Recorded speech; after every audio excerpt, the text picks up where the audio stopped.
Welcome to Growth Happens in the Dirt, a journey through brain injury, recovery, and the science of healing. End of chapter 9 and beginning of chapter 10. This is one of the most important moments in my book, and I'd like to share with you the catalyst that changed my life. End of chapter 9.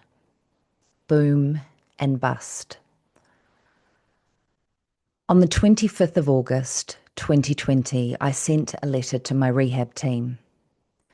After nearly 3 months of therapy, I felt things weren't much better, even though at the time, comparing it to who I was before the accident. Hi ladies, I'm sending this through as I couldn't articulate it beforehand. On waking, I have pressure at the base of my skull, sensitivity to noise, kids, TV, cutlery, the radio, and light is a total issue. Even indoor lights need to be turned off. By 1 p.m, I'm fatigued and pressure is increasing at the base of the neck.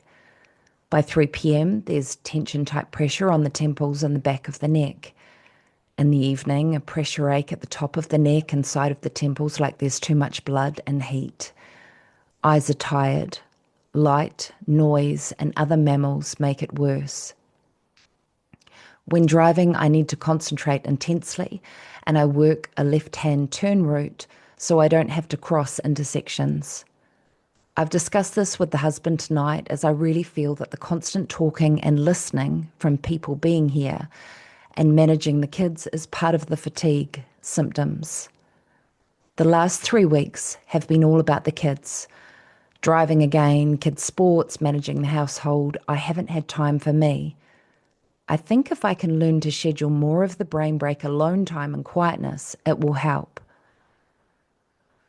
My goals are to feel like I can function normally again in society, to be around other people with noise and light not being a major issue, to get well and strong so I can give back and help others who are going through a health journey. Concussion specialists talk a lot about triggers.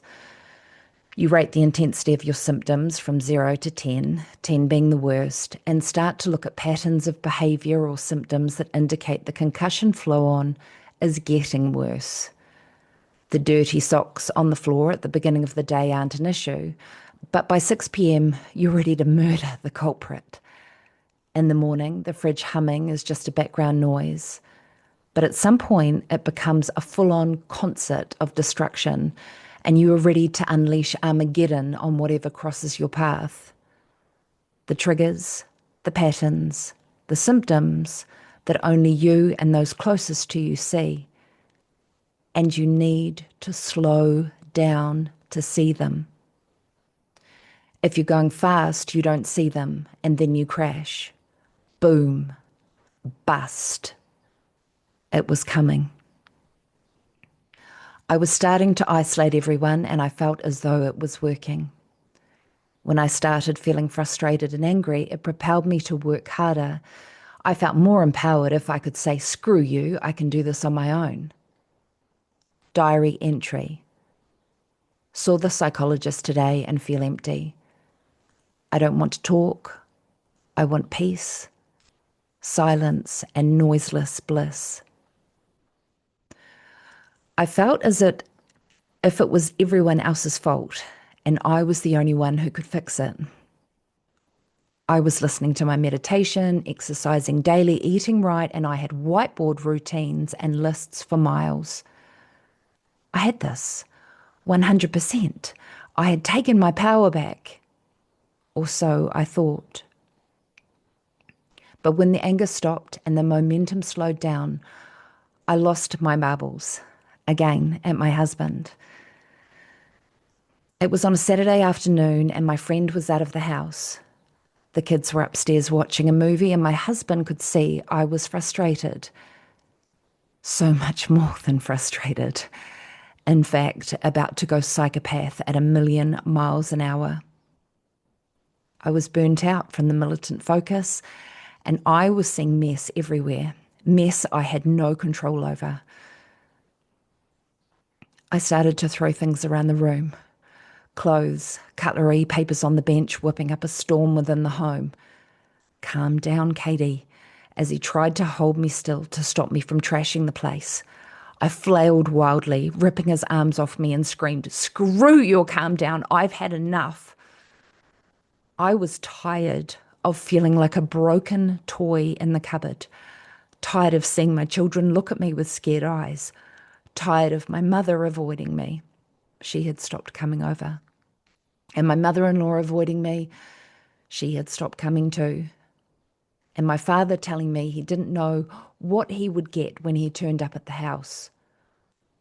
I was tired of the pain in my skull, tired of the rehab that felt worthless, and tired of recounting to my husband all the reasons I was tired. I was tired of my friend living with us and the conversations about me just needing to leave your husband and everything will be better. I was tired of creating balloons in my head and having them pop. I was tired of having to stop the soothers that I enjoyed. The whiskey, the coffee, the tobacco, the chocolate. It felt like things would never be done again.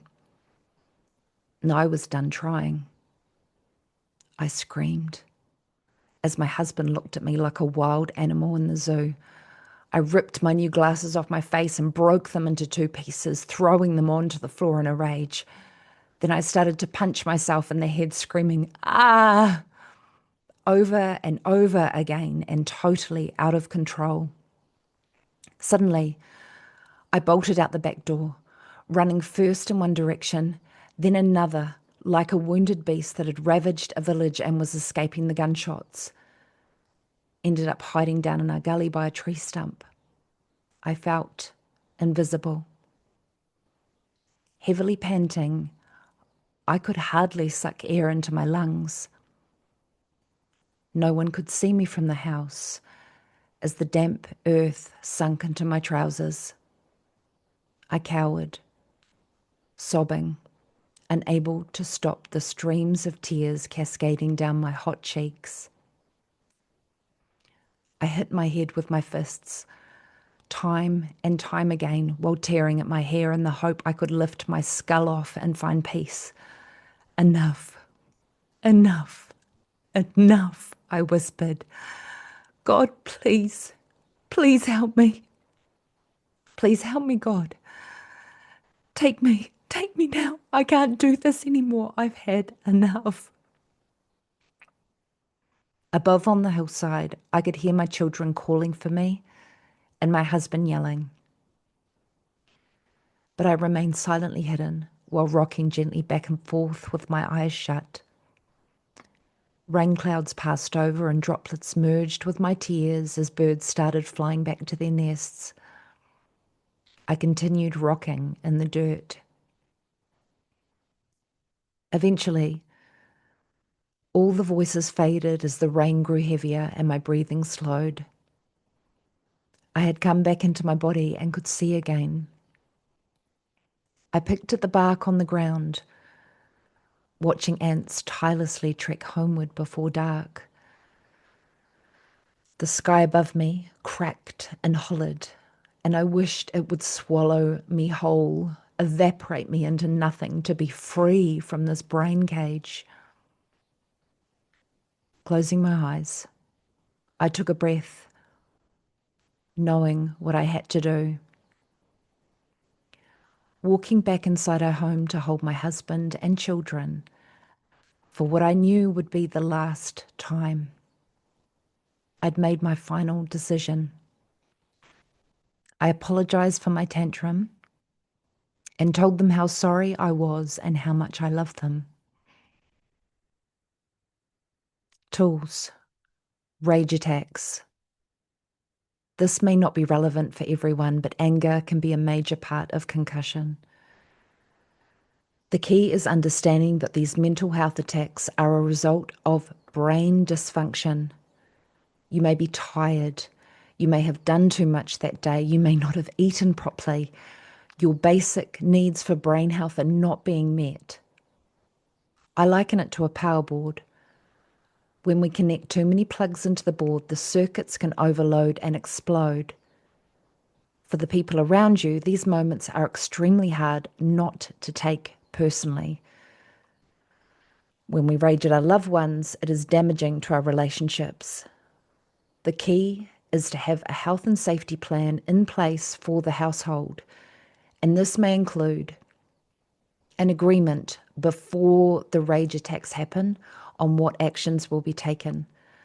Will you go to the cupboard alone with your noise-cancelling headphones and do deep breathing? Will you go for some exercise? Could you have a warm shower? Put the plan in place and practice when you are feeling well.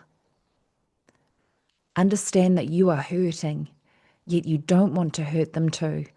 All the brain needs is rest. Communicating before you hit boiling point that you are feeling triggered. And this is where the traffic light system and triggers can help. As soon as you get to orange, or your closest friends see you moving into orange, there needs to be a brain bath. Catch the ambulance before you at the bottom of the cliff. If you're a parent, plan what the children will do if this happens. Let them know that the tantrum is not about them and it is your brain having an electrical short circuit. Plan ahead for everyone in the household so everyone can take a safe space if this occurs. Chapter 10. Spirituality, held by something higher. The word is very near to you, in your mouth and in your heart that you may do it. See, I have set before you this day life and good, death and evil, blessings and cursings. Choose life. Deuteronomy. Earlier in the month, I'd read a book about a secret lake that is important to the local Indigenous people for healing. Every year, there is a pilgrimage to cleanse the body of negativity. I had made the final decision to go to this lake and wash off a necklace I had planned to leave for my 3-year-old daughter so that she had something beautiful to remember me by. I did not plan to return. The day after my psychotic episode, the family left for school and work. I packed the truck with all my medication, a large satchel of antidepressants, painkillers, ADHD and migraine pills. In the back was a sleeping bag, goodbye letters to my husband and children, a few warm clothes, a bottle of whiskey to wash down the poison, and a pouch of cigarettes. I sat on the couch with my coffee, completely numb. I texted my parents and told them how much I loved them, and my husband to say sorry for all I had put him through. I texted my few remaining friends to thank them for the support they had given me. Then I turned my phone off. My loving husband had fixed my glasses that I had smashed the evening before. So for the first time in 6 months, I drove my car out of town in complete silence. For 2 hours to the destination, I was in a cocoon of nothing. No thoughts, just the soothing melodic waves of white lines. I had decided this was the end, and nothing around me, nor before me, nor behind me could get me to change that. I was completely still inside myself. When I arrived at the deserted car park, I turned on my phone, but there wasn't any cell phone reception. I was alone. I was numb. All I wanted was to clean the necklace so that I could leave it for my daughter as a gift to remember her mother, then return to the vehicle to end everything. As I approached the track, there was a fork in the path. To the left, a smooth dirt track. or the one towards the right, which was overgrown. I decided to take the right path as I didn't want to stumble on any stray humans who may disturb my peace. Scrambling through brambles with eyes firmly on the track, I wrestled over plants, my shoes crunching in the bracken. A little blackbird started to follow, flitting from tree to tree. The body was moving, but my spirit felt as though it was tethered above me by a balloon string, floating off into the eternal silence that was imminent. I couldn't see the water because of the dense bush, and as tears rolled down my face, I became anxious I would never find access to clean the necklace. After 15 minutes of walking, I found a small wooden bridge where I lay down to stare up at the blue sky. Birds were singing, the wind softly rustling in the trees, and the smell of a crisp spring morning was filling my senses. Oh, yet I was so tired of fighting everything, fighting the demons inside my brain since the concussion. It seems easier to go. I'm not getting better and I'm hurting everyone. My brain is broken, and no matter what I do, I destroy everyone around me. Everyone would be better off without me. I rolled onto my stomach to stare at the water below the bridge. Tears flowed down my face, staining the old wood as the sun danced in the water underneath me. Enough is enough. I tried to dangle the necklace into the water below, but the cord was 4 inches shy of touching. So I picked myself up to find the water and knew that it was time. As I walked further down the path, suddenly I came across 3 rocks leading down to the lake's edge. 3 rocks, just like the original injury. One to trip on, one to bash my knee on, and one to smash my temple. 3 rocks. I stepped down onto the 3rd rock and squatted on a cold stone with my head low. As in an old movie, I started to play back scenes in my head, contemplating my life.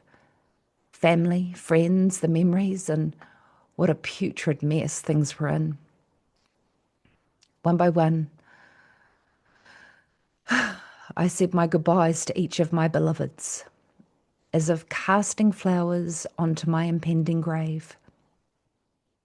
Then I reached into the cold, crisp lake and lovingly caressed it over my necklace, cleansing the past so my daughter could wear it without pain. But then, as the water touched the necklace, suddenly I heard a loud voice as clear as day. Look up.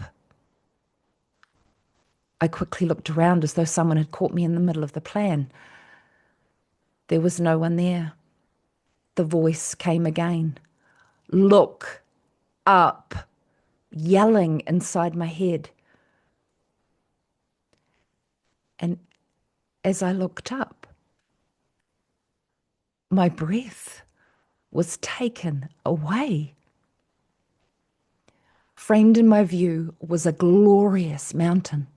I hadn't even noticed it before. In all her glory, covered with snow, she was framed by a bluebird sky.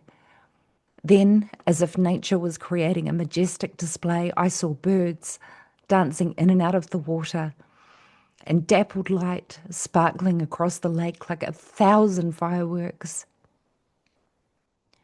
As I held the necklace in the water, light seemed to trace towards me and fill the inside of my body. The voice came again, loud and clear. You are at the bottom. The only way is up. Keep looking up. My head had been so low. that I hadn't realized how close the mountain was in all its magnificence, as though I could reach out and touch it. I felt a warmth glide through my body like melted honey on hot toast, along with something inside of me that I hadn't felt in a very long time. Love. A fog lifted in my mind, and I had an amazing realization. Things could not get any worse than they were right now. I was at the complete bottom of my soul. Despite all this help, I was still wanting to check out of the hotel and plummet into darkness. All this medication and rehab, and I still wanted to end my life. All of this support, and I still didn't want to be here. So was the medication working? Was the rehab working? Or did I need something else? A jolt of electricity ran through me. And I decided there and then that I had to stop everything that wasn't helping my brain. The pills, the caffeine, the alcohol, the junk food, the bad thoughts, the useless conversations, the laziness, the anger. The clarity of purpose was intense. My ultimate fear was, who am I underneath all of this? Who am I underneath my condition, my depression, my anger, my pain? The me that is now, not the me that was. And I thought at that moment, sitting by the lake in view of the snow-coloured mountain, the person I am now can't be any worse than wanting to kill myself. I sat and began to pray. I prayed for guidance. I'd never been religious before. I believed in energy. But the voice was so strong in my head that it felt as if someone was right there on the rock, arms wrapped around me, whispering the same words. You are at the bottom. The only way is up. Keep looking up. Miraculously, after 10 minutes of intense prayer, my phone started to buzz with notifications. And I swear on my children's lives that there had been no service moments before. Text messages from my parents, my husband and my friends, a voice message from a client who I had not spoken with in years needing my help. I started to cry again. A blanket of grace wrapped around me. I was loved. I was needed. I only had one direction to go. I was at the bottom of my soul, and the only way was up. Keep looking up. As I floated back to the truck, I saw a rubbish bin near where I was parked. I got all of the medication and my goodbye letters and I threw them away. As I drove home, an intense peace filled my body. Keep looking up. Keep looking up. When I walked through the door, I ran to the couch and held my family close. My husband, my 3-year-old daughter, and my 7-year-old son, intertwined like vines of love. Tears crept solidly as I felt an intense surge of gratitude for being given another chance to feel their loving arms again.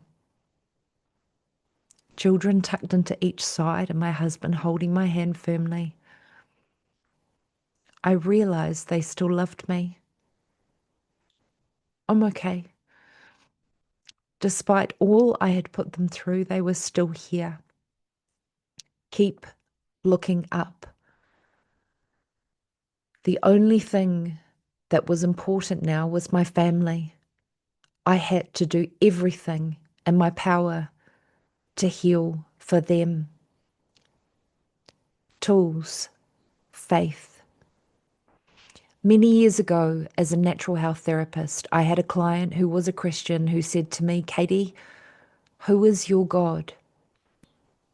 I explained it was an energy, as I had treated religion like a buffet, taking a bit of this and that from every religion and settling on nothing. But then he said to me, "How is this energy for you?" After he left, it rattled me, rattling my bones for years, as though I felt I could give energy to others through healing, but I had never felt a connection to Source for me. I would pray or try manifestation, yet daily I felt disconnected from any sort of higher power for myself. Like a mobile phone without a plug to charge, my energy would run out and I would need to rest in my healing work. Yet, when this voice emerged, my life changed. I tangibly felt held. I knew then that there is something greater than ourselves. Just like electricity, the unseen power that moves our spirit is here, even if we can't see it. I have heard this voice since that day. It is a daily comfort. I talk, pray, and give thanks for the small things in life. It was the final piece of the puzzle, as I had been working on the physical and mental through the rehabilitation, yet had no spiritual connection. Having faith, whatever and whoever you believe in, when life is at rock bottom, is an incredible tool. The feeling of being held by something higher, held by the energy that is in every living thing. When there is only yourself and life is bad, there can be little hope. With faith, there is a sense of being held as you heal. There is hope beyond your human hands. Connecting with some sort of spiritual practice like meditation and prayer can bring you a sense of community and peace. Always remember, we are an energetic body and a physical one, and connecting to a higher power, whatever you choose, can be a lifesaver for your mental health. And finally, remember how far you've come. Knowing your darkest hour is a superpower. My lowest point was driving to the lake about to take my life. When we have a frame of our rock bottom moment, we can use this as leverage to see the truth in our progress. You may not feel as if you are hearing, as if you are healing, yet using the darkest hour as your tool, you will see that you are getting better. It may be slow growth in the dirt, yet all seeds take time to root and shoot. Thank you so much for listening to Growth Happens in the Dirt. I really hope that it helps you and your family members in some way. And the book is now available on Amazon in paperback and Kindle. Take care of yourself. Keep looking up and keep shining.